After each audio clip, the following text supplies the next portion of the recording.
ప్రభు పేరిట అందరికీ నిండు మనసుతో మా హృదయపూర్వకమైన వందనాలు తెలియచేస్తున్నాం. మేమైతే చాలా హ్యాపీగా ఉన్నాం. మీ అందరిని చూడడం మాకు చాలా సంతోషంగా ఉంది. దేవుని యొక్క అనాది ప్రణాళికను బట్టి ప్రభు మొదటిసారి మమ్మను కువైట్ ప్రాంతానికి దేవుడు తీసుకొచ్చారు. అండ్ మొట్టమొదటిసారి మీ ప్రాంతానికి మమ్మను రప్పించడం దేవుని కృప, మీ ఘనతనే చెప్పాలి. మీరు మమ్మల్ని ఎంతో ప్రేమించారు, మమ్మల్ని ఆహ్వానించారు, మాకు కావలసిన ఏర్పాట్లన్నీ చేశారు. అందుని బట్టి నేను ప్రభుని ఎంతగానో స్తుతిస్తున్నాను. అండ్ చాలా సంతోషకరమైన విషయం అయితే మీరు పాట చాలా అద్భుతంగా పాడారు. అంతే చాలా అద్భుతంగా పాడారు.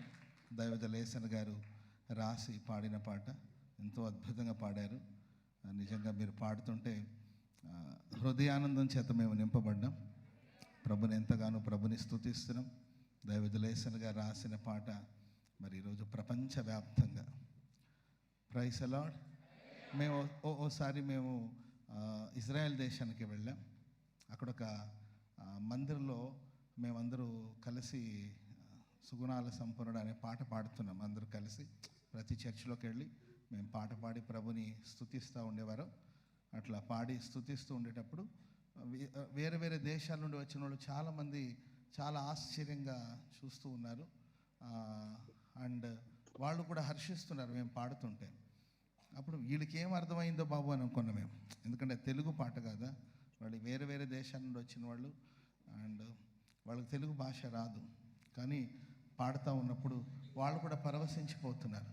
ఆ తర్వాత మనోళ్ళు అడిగారు, మీకేం అర్థమైందని మీరు ఉత్సహిస్తున్నారంటే, ఈ పాటలో దేవుని ఆత్మ ఉన్నాడు, పరిశుద్ధాత్మ. హల్లెలూయా. ఇట్లా దైవజలేసన్ గారు రాసిన పాట ప్రపంచవ్యాప్తంగా ఎందరికో ఆశీర్వాదకరంగా ప్రభు మార్చారు. అందుని బట్టి ప్రభుని స్తుతిస్తున్నాం.